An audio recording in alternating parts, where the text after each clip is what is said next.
তাড়াতাড়ি বর্ষা চৌধুরী, ছাত্রী সোমা আক্তার এতগুলো যদি সে বিয়ে করে মেনে নেয়, তা আমাকে স্বীকার করলে ক্ষতিটা কোথায়? আচ্ছা আমি একটা কথা বলবো, তুই 3 কোটি দিয়ে একটা সিনেমা বানা, তোর মাইনে যা 3 কোটি টাকা সিনেমা, আর পেটটা একটু কমা। না এটা তো লক্ষ্মী বুড়ি, আর জমিদার বংশ। একটু আগে তোর বাবু বই বলছিলে জানি এখন এটা মাফ করে দে, তুই উঠে গেলি। আমার কথা হচ্ছে যে শোন, আমার যখন বউ ছিল, মুন্না খান যদি তার সিনেমার নায়িকা না বানানোর অফার দিত, কারণ সে তো নায়ক কায়সারজুর পিছে ঘুরছে, তারপর হচ্ছে যে রাসেল মিয়ার পিছে ঘুরছে।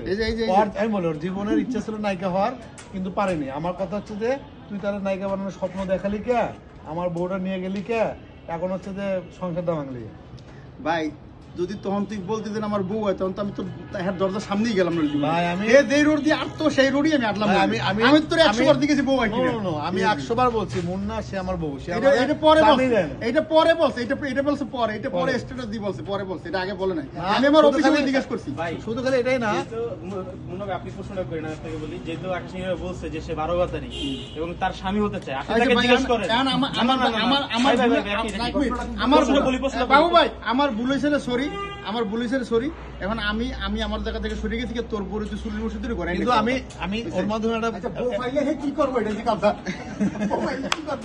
আমি শুধু এতটুকু বলি, ভাই এখন অনেক ভালোবাসে, এখন যদি বাসায় তো নিয়ে আপনি একটা প্রশ্ন করেন তাকে, সে যেহেতু বলছে যে সে 12 বাতারি এবং যেহেতু সে স্বীকারই করছে, তো সে 12 বাতারি একটা মেয়ের বউ জামাই হইতে চায় কেন জিজ্ঞেস করেন। তুমি হইতে চাও কেন?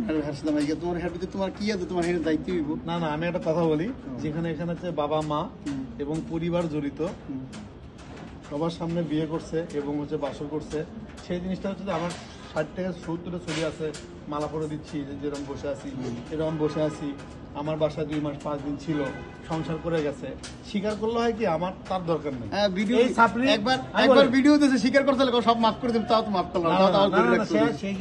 আচ্ছা এখন বলি, ওইদিনকার কান্নাকাটির পরে আমার ফ্যামিলি যেরকম আমার বলছিল যে খবরদার ফেসবুক ডিলিট করতে, আমি ডিলিট করে দিয়েছি।